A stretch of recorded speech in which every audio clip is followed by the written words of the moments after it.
আমেরিকার সুপ্রিম কোর্টে একটা ফ্রিজ ভাস্কর্য আছে, যেখানে 18 জন বিশ্বব্যাপী আইন প্রণেতাদের, মানব ইতিহাসের শ্রেষ্ঠতম আইন প্রণেতা এবং রাষ্ট্র পরিচালকদের এই ভাস্কর্য রাখা আছে আর কি। এবং এই 18 জনের ভিতরে একজন হচ্ছেন আমাদের প্রফেট মুহাম্মদ সাল্লাল্লাহু আলাইহি ওয়াসাল্লাম। আমি তো প্রফেটদের ছবি সংগ্রহ করি, তো আমার সংগ্রহে অনেকগুলো প্রফেটের ছবি আছে। দেখো তো এখানে তোমাদের প্রফেটের ছবি আছে কিনা।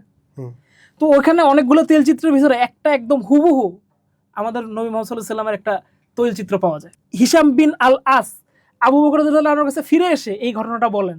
আবু বকর ওটা শুনে অশ্রু বিসর্জন করেন আবেগে, যে নবীজির এরকম মানে চেনা যাচ্ছে এরকম একটা ছবি ওখানে চলে গেছে। মানে আমাদের নবীর যে মানে মহিমার গ্রেসের কথা ওইখানে তারপরে বর্ণনা করা হচ্ছে আর কি। কিন্তু ওইখান থেকে পিক করার বিষয় হলো এইটাই, যে এই যে একটা তৈলচিত্র তৈরি হইলো এবং এই প্রথম ইসলামের প্রথম জমানায়, এবং আবু বকর এইখানে কিন্তু কট্টর অবস্থান নেন নাই। উনি ভাস্কর্য সম্পর্কে ইসলামে যত ধরনের ডিরেকশন আছে সেই পুরাটুকু এখানে হাজির করছেন। কোরআন কি বলে, হাদিস কি বলে, প্রথম যুগের ইমামরা কি বলতেছেন, এইভাবে করে একদম 19 শতক পর্যন্ত বিভিন্ন স্কলাররা ভাস্কর্য, ইমেজ, ফটোগ্রাফ সম্পর্কে কত ধরনের অবজারভেশন আছে সবকিছু হাজির করে এক ধরনের একটা অবজারভেশন দিচ্ছেন। কিন্তু এখানে ভাস্কর্যটা হচ্ছে প্রফেটের ভাস্কর্য। সো এটা নিয়ে যদি আমরা একটা সিদ্ধান্তে পৌঁছতে পারি, তাহলে সব সময়ের জন্য এই বিতর্কটা আমার মনে হয় যে কি একটা জায়গায় হয়তো পৌঁছতে পারে। তৌহিদের প্রশ্নে অর্থাৎ উপাসনার প্রশ্নে ইমেজের অবস্থান নিয়ে ইসলাম খুব সঠিক মানে খুব স্ট্রিক্ট অবস্থান নেয় যে ইমেজকে উপাসনা করা যাবে না। তুমি কি আসলে আল্লাহ যে জিনিস সৃষ্টি করছে ওইটাকে রেপ্লিকেট করতে যাচ্ছ কিনা, তুমি কি আরেকটা জীবন তৈরি করার চেষ্টা করতেছো কিনা, ওইটা যদি তৈরি করার চেষ্টা করতে থাকো তাহলে তুমি ওইটাকে রুহু দাও। নবী সাল্লাল্লাহু আলাইহি ওয়াসাল্লাম নিজের ঘরে এমন কিছু রাখতে পছন্দ করতেন না যেটা বিলাসিতার প্রতীক। অর্থাৎ উনি পর্দার চিত্রাঙ্কন বা পর্দার কালার এইখানে ইঙ্গিত করতেছেন এইটা বিলাসিতা। এই বিলাসিতার অর্থেই উনি এটাকে এখান থেকে সরায় নিতে বলতেছেন, যেটা ওনাকে আল্লাহর প্রতি যে ইবাদত করবেন উনি সেইটাতে তার এই আধ্যাত্মিকতা এক ধরনের বাধা সৃষ্টি করতেছে।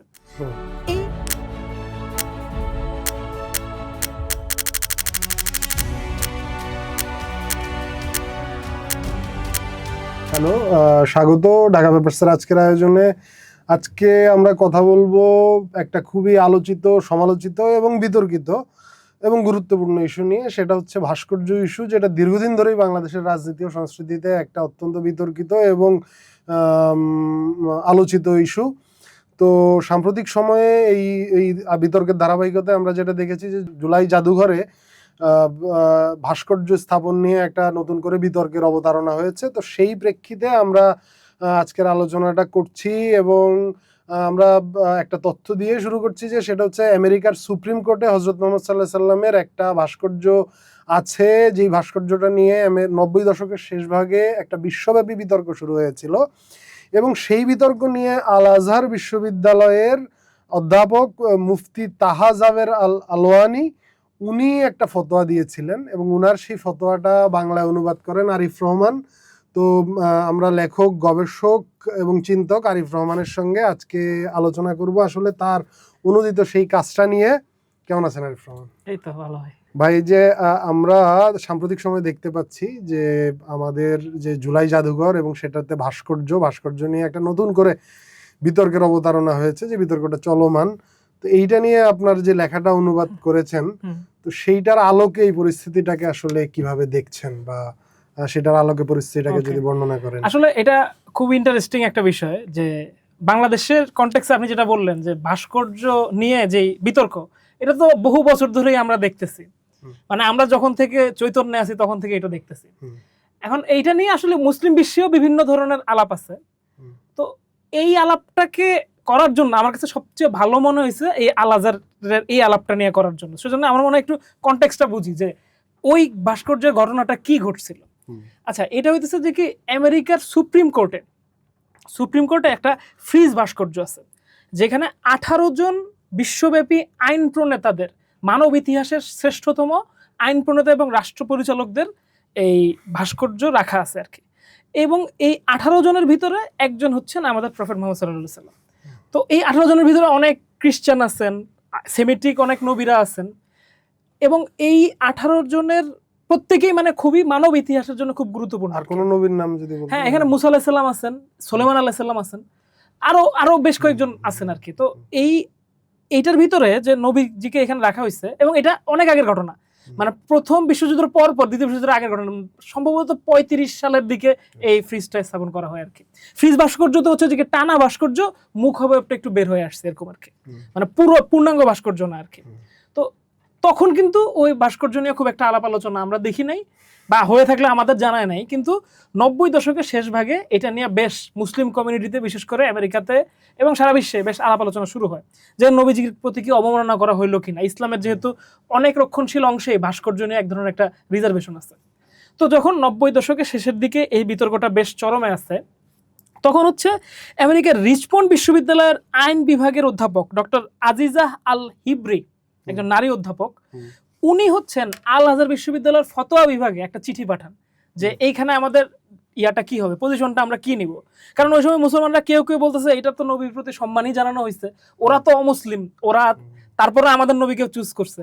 আবার এরা বলতেছে যে কি আমাদের নবীর তো কোনো ইমেজ হয় না, ওরা তো এখানে অবক্ষর ভিতরে একটু চেহারা বোঝা যাচ্ছে। বেশ ভালো হিটেড ডিবেট ছিল আর কি। তো এই প্রফেসর যখন আল আজহার বিশ্ববিদ্যালয়ে এইটা সম্পর্কে ডিরেকশন চাইলেন, তখন আল আজহার বিশ্ববিদ্যালয়ের সমাজবিদ্যা বিভাগ, ইতিহাস এবং সমাজবিদ্যা বিভাগ তখনকার বিভাগীয় প্রধান মুফতি ডক্টর তাহা জাবের আল আলওয়ানি একটা বেশ বড়সড় একটা ফতোয়া দেন। এই ফতোয়ার ইন্টারেস্টিং বিষয়টা হচ্ছে যে মনেই হইতে পারে যে উনি মনে হয় ভাস্কর্যের পক্ষে বা বিপক্ষে একটা অবস্থান নিয়ে নিয়েছেন, উনি সেটা করেন নাই।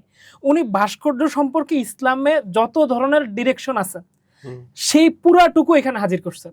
কোরআন কি বলে, হাদিস কি বলে, প্রথম যুগের ইমামরা কি বলতেছেন, এইভাবে করে একদম 19 শতক পর্যন্ত বিভিন্ন স্কলাররা ভাস্কর্য, ইমেজ, ফটোগ্রাফ সম্পর্কে কত ধরনের অবজারভেশন আছে সবকিছু হাজির করে এক ধরনের একটা অবজারভেশন দিচ্ছেন এই জিনিসটা সম্পর্কে আর কি। এবং কোনোটার ক্ষেত্রে উনি কংক্রিট থাকেন না, এবং শেষে উনি এটাই বলছেন যে আল্লাহ ভালো জানেন আর কি। তো এইটাই আমার কাছে সবচেয়ে বেশি ট্রিগার করছে যে উনি এমন কোন একটা মতাদর্শের প্রতি ঝুঁকেন নাই। উনি যেমন কট্টরপন্থী ইমেজের বিরোধী যে হাদিসগুলো আছে সেগুলাকেও জায়গা দিচ্ছেন, আবার যেগুলা লিবারাল সেগুলার নিয়েও আলাপ আলোচনা করছেন আর কি। তো আমি আজকে যেহেতু এই সুযোগটা পাইতেছি, আমার কাছে যেটা মনে হইতেছে যে ভাস্কর্য নিয়ে ধরেন ইরানে ভাস্কর্য আছে কিনা, তুরস্কে আছে কিনা, এগুলাকে দেখায় আমরা অনেক যুক্তি তর্ক করতে পারি, কিন্তু এখানে ভাস্কর্যটা হচ্ছে প্রফিটের ভাস্কর্য। সো এটা নিয়ে যদি আমরা একটা সিদ্ধান্তে পৌঁছতে পারি, তাহলে সব সময়ের জন্য এই বিতর্কটা আমার মনে হয় যে কি একটা জায়গা হয়তো পৌঁছতে পারে। এমনকি ইসলামিক জ্ঞান কাণ্ডে যে এটা নিয়ে আলাপ ছিল, একেবারে যে রিজিড না, এটা মানে হালাল শুকরের মাংস খাওয়ার মতো বিষয় না, সেটাও আমার মনে হয় যে পরিষ্কার হতে পারে। ফলে যে একদম এক্সট্রিম লাইনে আছে সেও কিছু জানতে পারবে, আবার যে একদম উদার লাইনে আছে সবকিছুর ইমেজের পক্ষে, সেও হয়তো একটা জায়গায় যেতে পারবে আর কি। এটা আমার কাছে মনে হয়। এই ফতোয়াটাতে আপনি যেটা বলছিলেন যে বহুমাত্রিক বহু চিন্তার একটা সম্মেলনের জায়গা ঘটেছে, এবং উনি বিপরীত ধর্মী চিন্তাগুলো বলেছেন। তো আপনি সেইটা আপনার যে অনুবাদ সেই জায়গাটার থেকে আপনার এইটা অনুবাদের প্রেরণার জায়গাটাও যদি বলতেন, এবং সেই সাথে হচ্ছে যে উদাহরণ দিয়ে যে আপনার যে কি কি ধরনের আলোচনা এখানে রয়েছে এবং কোন জায়গাগুলো আপনার সবচেয়ে ইন্টারেস্টিং লেগেছে। আমি ওই যেটা আমি বলতেছিলাম যে যেহেতু উনি সব রকমের স্কুলগুলোকে আনছেন, এটাই হলো গিয়ে এই ফতোয়াটা সবচেয়ে বড় স্ট্রেংথ। কারণ অনেক ক্ষেত্রে আমরা দেখি মাযহাবী ফতোয়া বা ফিকহগুলো সে যেই মতদর্শের অনুসারে সেটার দিকে যেতে চায়। এই ফতোয়াটা অনেক বেশি একাডেমিক এবং অনেক বেশি সব থটকে অ্যাকনলেজ করতে চাইছে আর কি। যেমন এই আলাপের শুরুতেই বলা হইতেছে যে এই ইসলাম মূলত হচ্ছে যে কি লেখা এবং কাব্যের সাহিত্যের উপরেই গুরুত্ব দেয়, আরবীয় কালচারটা আর কি। এবং সেখানে খুব স্পষ্টভাবেই বলতেছে যে এই যে ইসলামের শব্দ সংস্কৃতি, এ মূলত কোরআনের তেলাওয়াত, কালিওগ্রাফি, ব্যাকরণ, কবিতা, বাগ্মিতা, তর্ক, এইগুলাকে শিল্প হিসেবে গুরুত্ব দিতে পছন্দ করে। উনি কোনোভাবেই বলেন না যে কি ইসলাম আসলে খুব lean to art and culture imagery অর্থে, বরং ওই সময়ের যে আমরা দেখি ফেরাওদেরকে দেখি মমি করতে, আমরা দেখি যে গ্রিকদেরকে বড় বড় দালান স্থাপনা তৈরি করতে এবং মূর্তি ছবি তৈরি করা, ফলে বিভিন্ন সভ্যতা আসলে তাকে প্রকাশ করার জন্য কোন সংস্কৃতিকে বেছে নেয়, সেটার ক্ষেত্রে ইসলামের পছন্দ সবসময় ছিল লিটারেচারের দিকে, যেটার দিকে আমরা গ্রিকদেরকে দেখি স্থাপত্যকলায়, বা ফারাওদেরকে আমরা যে মমিফিকেশনের মধ্যে দেখি। এটা কি ইসলাম পূর্ব যুগের আরবেও এই ধরনের প্রবণতা? এই আলাপগুলো তারা এখানে করছে, ফলে সে এখানে কোনো মানে এই ইসলামকে কোনো একটা নির্দিষ্ট দিকে ঠেলে দেওয়ার কাজটা করে না আর কি। যেরকম এখানে বলতে চাচ্ছে যে ধরেন ইসলাম পরবর্তী মানে মহানবী সাল্লাল্লাহু আলাইহি ওয়াসাল্লামের ওফাতের পরের প্রথম দিকের যে ইসলামের প্রচারণার সময়, সেই সময়টাতে আমরা ইসলামিক লিডারদেরকে দেখি যে তারা কিন্তু অন্য ধর্মের উপাসনালয়, তাদের গুরুত্বপূর্ণ স্থাপনা সেইগুলোকে প্রোটেক্ট করতেছেন, যদিও সেখানে পৌত্তলিকতার চিহ্ন অবশিষ্ট ছিল। তো তারা কোন উসুলির উপর ভিত্তি করে এটা করতেছেন সেটার আলাপ তারা করতেছেন যে লোকে যদি একে অপরকে রক্ষা না করে তাহলে প্রত্যেকটা গোষ্ঠী একে অপরের উপাসনালয়গুলোকে ধ্বংস করতে পারে। তো এই বুদ্ধিটা আসলে প্রথম দিকের ইসলামিক চিন্তাধারার ভিতরে আমরা খুব পরিষ্কারভাবে দেখতে পাই। এই কারণেই ফেরাউনের পিরামিড, পারস্যের সিংহাসন, প্রাচীন পারস্য সভ্যতার ধ্বংসাবশেষ, যেমন আমরা এখনো ইরানে আমরা জরাথুস্টের অনেক নিদর্শনগুলো দেখতে পাই। এই চিন্তা থেকেই মূলত যে তাদের আসলে এইটা তাদেরকে প্রোটেক্ট করতে হবে ইতিহাসের স্বার্থে, সেই জায়গা থেকে মূলত তারা এই প্রোটেক্টগুলো করছে। এবং এরপরে তারা যখন এই ঐতিহ্যগত সিলসিলা থেকে এটা বোঝানোর চেষ্টা করছে যে ইসলামের পজিশনটা এইখানে, কালচার এজ এ কালচার ইসলামের পজিশনটা এখানে কি। এরপরে সে আসছে কোরআনের আলাপে। কোরআনের আলাপে এসে সে পরিষ্কারভাবে বলতেছে কি কোরআনে স্পষ্টভাবে তাহাজুবের আল-আলানি বলতেছেন যে কি একটি আয়াতও খুঁজে পাওয়া যাবে না যেখানে ফটোগ্রাফি, চিত্র এবং ভাস্কর্য তৈরিকে নিষিদ্ধ করেছে। কিন্তু পরবর্তী সময়ে হাদিস এই ক্ষেত্রে বেশ বড় প্রতিবন্ধকতার জায়গা তৈরি করছে। কেন করছে সেটা আলাপ করছে। কিন্তু প্রথমে আমরা কোরআনের আলাপে থাকি। কোরআনে উনি বলতেছেন যে কি দুইটা জায়গায় পরিষ্কারভাবে আমরা চিত্রকলার পক্ষে কথা বলতে দেখতে পাই। একটা আমরা দেখতে পাই সূরা আস-সাবা, যেখানে সুলাইমান আলাইহিস সালামের কথা বলা হচ্ছে যে কি যেখানে উনি অদৃশ্য প্রাণী অর্থাৎ জিনদেরকে দিয়ে অনেক কিছু করাতে পারতেন। এবং সেখানে একটা এই জিনিসটা খুব বিস্তারিতভাবেই বলা হচ্ছে। আমি এই আয়াতটা হয়তো আমরা উল্লেখ করে দিব। সেখানে বলা হচ্ছে যে কি জিনরা সুলাইমান আলাইহিস সালামের ইচ্ছে অনুযায়ী প্রাসাদ, ভাস্কর্য, ছবি, হাউস সদৃশ বৃহদাকার পাত্র এবং সুদৃঢ়ভাবে চুল্লির উপর স্থাপিত বৃহদাকার ড্যাগ নির্মাণ করতেন। এই আয়াতে স্পষ্টভাবে বলতেছেন ভাস্কর্য নির্মাণের কথা। আমরা ইবনে কাসিরি সহ অনেক তাফসীরকারকদের তাফসীরে দেখতে পাই এইটা একদম সরাসরি সিংহাসনের উপর পাখি এবং সিংহের মূর্তি এইটা ওখানে স্থাপন করা ছিল। আবার কোরআনে আমরা দেখতে পাই সূরা ইমরানের 49 নম্বর আয়াতে যে ঈসা আলাইহিস সালামের অলৌকিকতার কথা বলতে গিয়ে বলা হচ্ছে যে কি আমি তোমাদের জন্য মাটি দ্বারা একটা পাখি সদৃশ আকৃতি গঠন করব, অতঃপর আমি তাতে ফু দেব, ফলে আল্লাহর অনুমতি ক্রমে তা পাখি হয়ে যাবে। ঈসা আলাইহিস সালাম বলতেছেন যে উনি মাটি দিয়ে একটা পাখি বানাবেন, তারপর এটা ফু দিবেন, এটা জীবন। ওনার অনেক কেরামত ছিল, এরকম একটা কেরামতের কথা বলেছেন। তো ফতোয়াকারী এখানে বলতেছেন যে কি যে আল্লাহ নবীরা তো নিষ্পাপ নবীদেরকে দিয়ে এই ধরনের কাজ কেন করাবেন যেটা সরাসরি ভাস্কর্য, এবং যদি এটা সরাসরি একদম পুরোপুরি নিষেধ হয় এই কাজ তো তিনি তাদেরকে দিয়ে করাবেন না। তবে এইটা পরিষ্কার যে হাদিসকে সামগ্রিকভাবে অধ্যয়ন করলে যে নবী সাল্লাল্লাহু আলাইহি ওয়াসাল্লাম চিত্র তৈরির এবং প্রচারের দিকে প্রাথমিক বিরোধিতার কথাগুলা উল্লেখ পাওয়া যায়। এবং সেইটার ক্ষেত্রে তারা দেখাচ্ছেন যে কি সমসাময়িক স্কলারদের মধ্যে, ওই সময়ের স্কলারদের মধ্যে তীব্র দ্বন্দ্ব দেখা গেছে যে এই পজিশনটার কারণ কি। সেটার ক্ষেত্রে খুব স্পষ্ট, এটার ক্ষেত্রে তৌহিদের প্রশ্নে অর্থাৎ উপাসনার প্রশ্নে ইমেজের অবস্থান নিয়ে ইসলাম খুব সঠিক খুব স্ট্রিক্ট অবস্থান নেয় যে ইমেজকে উপাসনা করা যাবে না এই অর্থে এই ফতোয়াটা উল্লেখ করতেছে আর কি। কিন্তু যেই ইমেজ হচ্ছে যে কি উপাসনার জন্য নয়, সেই ইমেজের ক্ষেত্রে অবস্থানটা কি এখানে উনি আসলে খুব সহজ রাস্তায় যান নাই। উনি বলতে চাচ্ছেন যে কি যে একদম প্রাথমিক ইতিহাস থেকেই ইসলামের এখন পর্যন্ত অববাহিকতায় যে জীবের যে চিত্রকলা নির্মাণ, সেটার ক্ষেত্রে আমরা কিন্তু দেখছি যে গাছপালার ক্ষেত্রে ইসলাম প্রথম থেকেই খুবই উদার। আমরা জানি নামাজের চিত্রকর্ম বা ক্যালিগ্রাফিতে খেজুর গাছ বা এই ধরনের গাছের উল্লেখ দেখতে পাই আর কি। তো গাছের ক্ষেত্রে তার অবস্থানটা এরকম কেন হলো? তো সেইটার ক্ষেত্রে তারা বলতেছেন যে কি যে আমরা দেখতে পাই যে মুসলিম শরীফের একটা গুরুত্বপূর্ণ হাদিস যে যারা চিত্র তৈরি করে আল্লাহ তাদেরকে শাস্তি দিবেন এবং তাদেরকে বলা হবে তুমি যা তৈরি করেছো তাতে নিঃশ্বাস দাও, তাকে আত্মা দাও। অর্থাৎ আল্লাহ যেভাবে রুহু দেন তুমি তাকে রুহু দাও। তো এখন এইখানে এইটার থেকে অনেকে এই ডাইরেকশনটা নেন যে জীবিত বস্তুর ছবি আঁকা। এইটা কি হাদিসের? হ্যাঁ, মুসলিম শরীফের হাদিস। এইটার ক্ষেত্রে তাহাজুব আল-আনদালি বলতেছেন যে কি যে এই যে রুহু দেওয়ার ব্যাপারটা এইটা খুব স্পেসিফিকভাবে ওই যে আলাপটা করতেছিলাম আমরা যে তৌহিদের অর্থে বোঝানো হচ্ছে যে তুমি কি আসলে আল্লাহ যে জিনিস সৃষ্টি করছে ওইটাকে রেপ্লিকেট করতে যাচ্ছ কিনা, তুমি কি আরেকটা জীবন তৈরি করার চেষ্টা করতেছো কিনা। ওইটা যদি তৈরি করার চেষ্টা করতে থাকো তাহলে তুমি ওইটাকে রুহু দাও। কিন্তু এইটা যদি সেইটা না হয় যে তুমি আসলে ওই উদ্দেশ্যে এটা তৈরি করো নাই, আপনি শিল্পের জন্য শিল্পে তৈরি করছেন, আপনার কোনো উদ্দেশ্য নেই যে এই শিল্প বের হয়ে হেঁটে চলে যাবে, তাইলে এটার ক্ষেত্রে এটা প্রয়োগ হবে কিনা এই বিষয়ে আলোচনা করা যেতে পারে আর কি।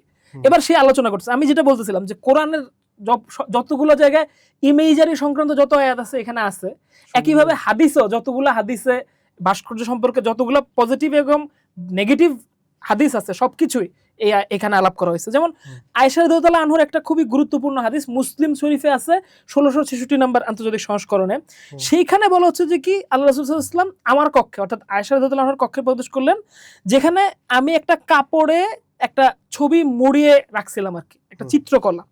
রাসূলের মুখ লাগে লাল হয়ে উঠলো এবং তিনি এটা সরিয়ে বললেন, নিঃসন্দেহে কিয়ামতের দিন সবচেয়ে কঠোরভাবে শাস্তি দেওয়া হবে যারা আল্লাহর সৃষ্টির অনুকরণ করার চেষ্টা করে। আয়েশা বললেন, তাই আমি এটা ছিঁড়ে ফেললাম এবং তা দিয়ে কুশন তৈরি করলাম, দুটা কুশন তৈরি করলাম। পরবর্তীতে এই হাদিসগুলা কয়েকবার করে আসছে যে উনি তন্তু ভরলেন ওইটার ভিতরে, যেটা থেকে কুশন শব্দটা আসলো আর কি। তো এইটা নিয়েও এই ফিকাদের মধ্যে দুই ধরনের আলাপ তৈরি হলো।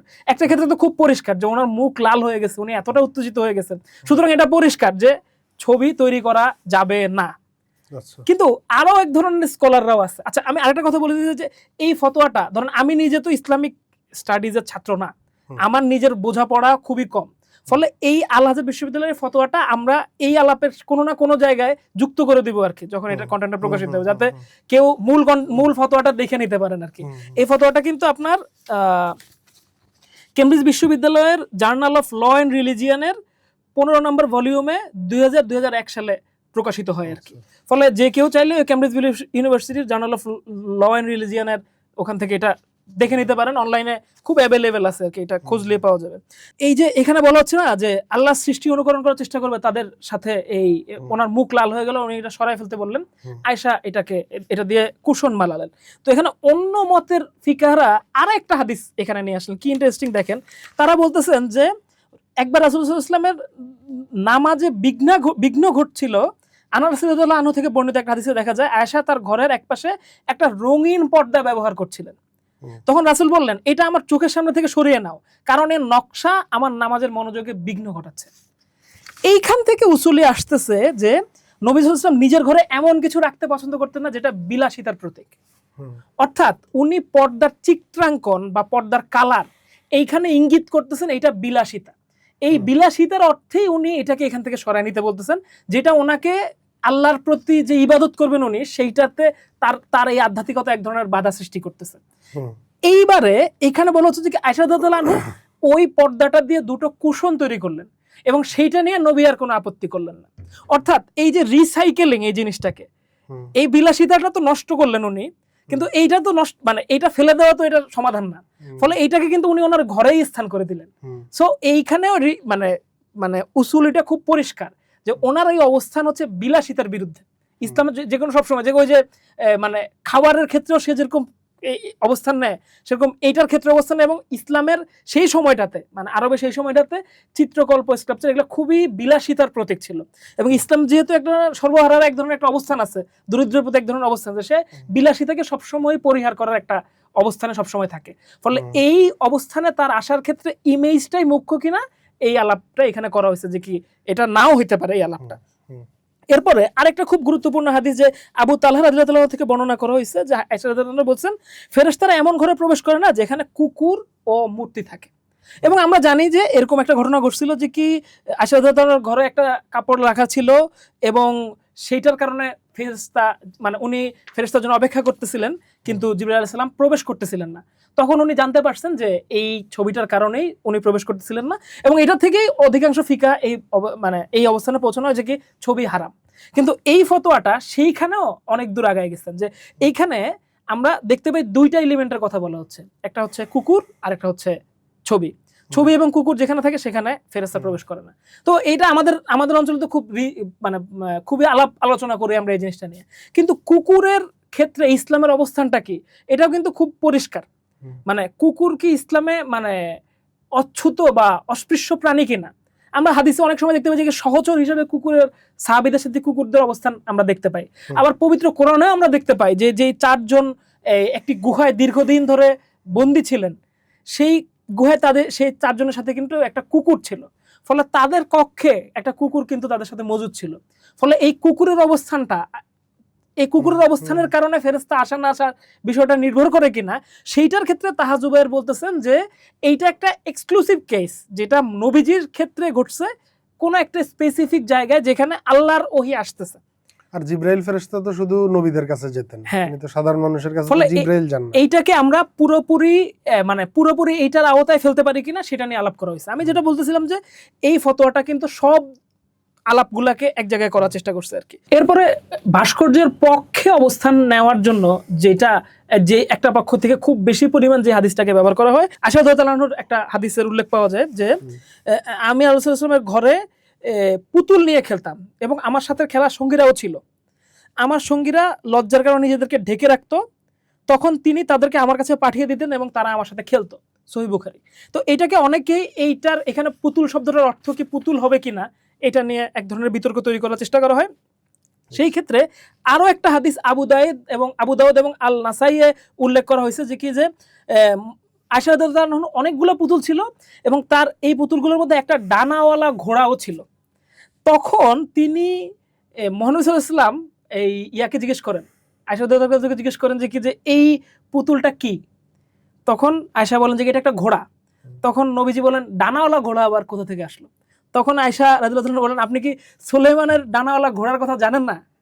ইন্টারেস্টিং বিষয় হচ্ছে যে কি মার্কিন সুপ্রিম কোর্টে কিন্তু সুলাইমান আলাইহিস সালামের ইয়াটাও আছে আর কি, একজন শাসক হিসেবে আর কি। সো দেখেন এই ভদ্রলোক এই ফতোয়াটাতে আলাপ করতে গিয়ে সব ধরনের যুক্তিগুলো নিয়ে আসছেন এবং আমি আসলে খুব যে কনটেক্সে বিশ্লেষণ করতে পারতেছি সেটাও আমি দাবি করব না, কিন্তু আমি গ্লিমসগুলো তুলতে চাই যে কি ইসলামের ইতিহাসে দীর্ঘকাল ধরে এই বিতর্কগুলো হয়েছে ইমেজ সম্পর্কে এবং এই কারণেই আমরা ইসলামের ইতিহাসে বিভিন্ন জায়গাতেই এই ইমেজের অবস্থানটা দেখতে পাই আর কি।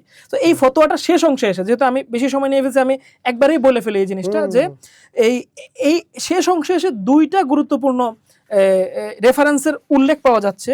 সেটা হচ্ছে যে মহানবী সাল্লাল্লাহু আলাইহি ওয়াসাল্লামের শারীরিক বৈশিষ্ট্যের একটা ভিভিড বর্ণনা কিন্তু আমরা হাদিসে পাই এবং এখানে প্রায় 3 পৃষ্ঠা ব্যাপী এই বর্ণনাটা আছে। আমি এটা অনুবাদ করছি যে এখানে যে তার ভ্রু ঘন ছিল, তা একসাথে মেশা ছিল না, তারপরে দাড়ি ঘন ছিল, গাল মসৃণ ছিল, মুখ খুব শক্তিশালী এবং ঠোঁটের উপর একটু করে গোফ ছিল, দাঁতের মধ্যে সামান্য ফাঁক ছিল, মুখের কাঠামো ছিল সূক্ষ্ম, ঘাট ছিল পুতুলের মতো মসৃণ, রূপার মতো উজ্জ্বল। মানে মনুষ্যের পুরা দেহাবয়বের আমরা পুরো বর্ণনা এখান থেকে বের করতে পারি।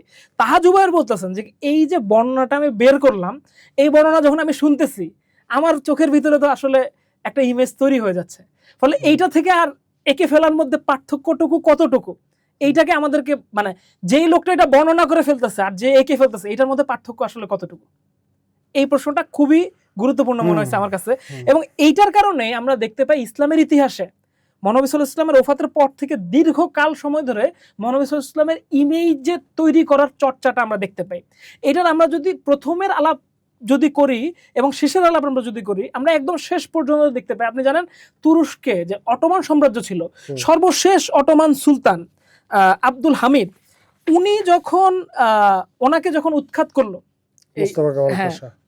ইয়ং টার্কিরা, তখন তার সংগ্রহশালার ভিতরে নবীজি সাল্লাল্লাহু আলাইহি ওয়াসাল্লামের 13 বছর বয়সের একটা তৈলচিত্র পাওয়া যায়। অর্থাৎ আমি বলতেছি না যে কি অনেক ছবি আঁকা হয়েছে, কিন্তু 19 শতকে এসেও আপনি কিন্তু নবীজির তৈলচিত্র পাচ্ছেন। অর্থাৎ বিভিন্ন সময় আমরা 1300 শতকে এরকম আমরা দেখতে পাই না যে ওই যে পাদ্রী বহিরা যে ওনাকে দিচ্ছেন, এইটার একটা ছবি পাওয়া যায়, বা চীনের বিভিন্ন জায়গায় যে মহানবী সাল্লাল্লাহু আলাইহি ওয়াসাল্লামের কিছু ইমেজারি পাওয়া যায়। তো এইটার বৈধতাগুলো কিভাবে তৈরি হলো?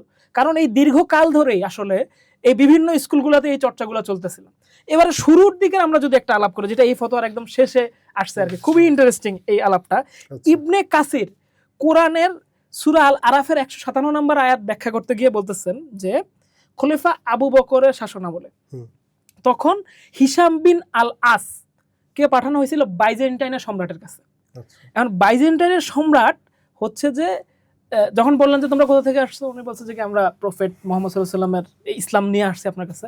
তখন বাইজেন্টাইনের সম্রাট বললেন যে তোমাদের প্রফেট, আচ্ছা আমি তো প্রফেটদের ছবি সংগ্রহ করি, তো আমার সংগ্রহে অনেকগুলো প্রফেটের ছবি আছে, দেখো তো এখানে তোমাদের প্রফেটের ছবি আছে কিনা। তো ওখানে অনেকগুলো তেলচিত্রের ভিতরে একটা একদম হুবহু আমাদের নবী মুহাম্মদ সাল্লাল্লাহু আলাইহি ওয়াসাল্লামের একটা তৈলচিত্র পাওয়া যায়। এবং ওইটা দেখে ওরা ওখানে খুবই আপ্লুত হয়ে পড়ে এবং এই হিশাম বিন আল আস আবু বকর রাদিয়াল্লাহু আনহুর কাছে ফিরে এসে এই ঘটনাটা বলেন যে এই আমরা তো ওইখানে গেছি এবং ওইখানে গিয়া দেখি যে এই প্রফেটের একটা তৈলচিত্র আছে। আবু বকর ওটা শুনে অশ্রু বিসর্জন করেন আবেগে, যে নবীজির এরকম মানে চেনা যাচ্ছে এরকম একটা ছবি ওখানে চলে গেছে, মানে আমাদের নবীর যে মানে মহিমার গ্রেসের কথা ওইখানে তারপরে বর্ণনা করা হচ্ছে আর কি। কিন্তু ওইখান থেকে পিক করার বিষয় হলো এইটাই যে এই যে একটা তৈলচিত্র তৈরি হইলো এবং এই প্রথম ইসলামের প্রথম জমানায়, এবং আবু বকর এইখানে কিন্তু কট্টর অবস্থান নেন না এটার পক্ষে, এটার ইয়াতে, ফলে এই হাদিসটাও সহিহ। হ্যাঁ, এই ফলে এবার ইবনে কাসির ইয়া করতেছে, তাফসিরের মধ্যে লিখতেছেন, প্রথম দিকের একজন তাফসীরকার। ফলে ইসলামের ইমেজের সাথে সহাবস্থানের ইতিহাসটা আবু বকরের সময় থেকে শুরু করে আমরা একেবারে উসমানীয় খিলাফত পর্যন্ত এই ফতোয়ার ভিতরে দেখতে পাচ্ছি আর কি। সর্বশেষ খিলাফত। হ্যাঁ, এবং উনি শেষ পর্যন্ত এই ফতোয়াটা থেকে এখান থেকে কোথায় পৌঁছাইলেন? উনি বলতেছেন না যে আমরা ছবি আঁকাকে খুব উৎসাহিত করব বা ছবি এঁকে ভরায় ফেলতে হবে, কিন্তু আমি মনে করি যে সুপ্রিম কোর্টের কক্ষে আমরা যেটা দেখতেছি তা আমেরিকান মুসলমানদের কাছ থেকে কেবল প্রশংসা এবং কৃতজ্ঞতা পাওয়ার যোগ্য। এটি আমেরিকার সর্বোচ্চ আদালতে স্থাপিত এবং অনন্য স্থাপিত সিদ্ধান্ত গ্রহণকারীদের পক্ষ থেকে ইসলামের প্রতি এক ইতিবাচক দৃষ্টিভঙ্গি। কারণ তারা বলছে যে কি সারা পৃথিবীর হাজার বছরের ইতিহাসের যে 18 জন মানুষকে তারা চুজ করছে এবং নৈবত্তিকভাবে চুজ করছে, এবং এইটা যখন করা হচ্ছে তখন ইসলামের বিরুদ্ধে সারা পৃথিবীব্যাপী এক ধরনের একটা হেইট আছে। সেই সময় আমাদের প্রফেটকে যে এখানে স্থান দেওয়া এবং সব সময়ের জন্য তারা এটাকে স্থান দিতেছে, ফলে উনি যে একটা গণতন্ত্র মানে আমরা একদম নবীজির একদম এই আধ্যাত্মিকতাকে বাদ দিলেও উনি পুরো পৃথিবীকে মানবিকতার দিকে নিয়ে যাওয়ার ক্ষেত্রে, জাস্টিস এবং সমাজ কাঠামোর দিকে নিয়ে যাওয়ার ক্ষেত্রে যে একটা অনন্য ভূমিকা স্থাপনকারী মানুষ, এটা যে আমেরিকা স্বীকার করে সেখানে রাখতেছে, এটাকে আমরা অ্যাপ্রিসিয়েট করি। এইভাবে উনি এই আলাপটা শেষ করছেন। তো এইখান থেকে আপনি জানেন যে মানে ইমেজ সম্পর্কে অসংখ্য ফতোয়া নিয়ে আমরা আলাপ করতে পারি, কিন্তু আলাদা বিশ্ববিদ্যালয়ের এই ফতোয়াটা আমার কাছে গুরুত্বপূর্ণ মনে হয় এই কারণে যে এইটা একে তো নবীজির নিজের ইমেজ নিয়ে আলাপ করতেছে, আর দ্বিতীয়ত হইতেছে যে কি এটা সমস্ত তথ্যগুলোকে নিয়ে আসে। ফলে আমি যেটা শুরুতেই বলতেছিলাম যে এটা আমাদেরকে একটা স্পষ্ট ইমেজ, স্পষ্ট বোঝাপড়ার সুযোগ করে দেয় আর কি, যে ইসলামে ইমেজ সংক্রান্ত বিষয় নিয়ে আলাপ আলোচনা করার স্পেস আসলে আছে আর কি।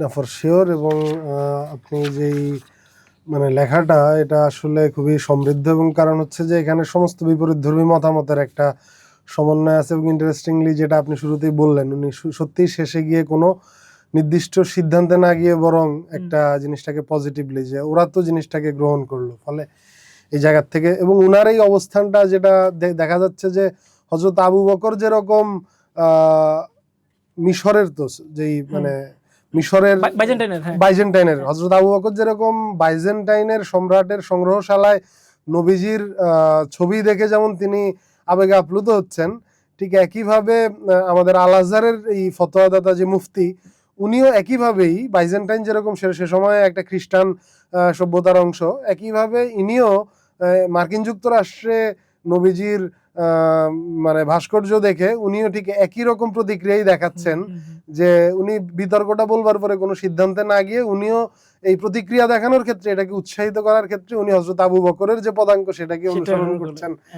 ফলে জিনিসটা খুবই ইন্টারেস্টিং। এবং আমি মনে করি যে এই যে আলোচনা, এই যে লেখাটা, এটা আসলে আমাদের ভাস্কর্য সংক্রান্ত যারা মুফতি বা যারা আসলে বাংলাদেশে যারা আসলে কট্টর শরিয়ার বাইরে, অর্থাৎ যারা সালাফি আকিদায় বিশ্বাস করে বা যারা কওমি ওহাবি ইত্যাদি আকিদাগুলোতে বিশ্বাস করে, তারাও আসলে এইখান থেকে একটা তাদের চিন্তার একটা খোরাক পেতে পারে। এবং আপনাকে ধন্যবাদ। আমাদের এই আলোচনাটা আমার কাছে মনে হয় যে এই ব্যাপারে একটা গভীর অন্তর্দৃষ্টি সৃষ্টি করবে। অনেক ধন্যবাদ।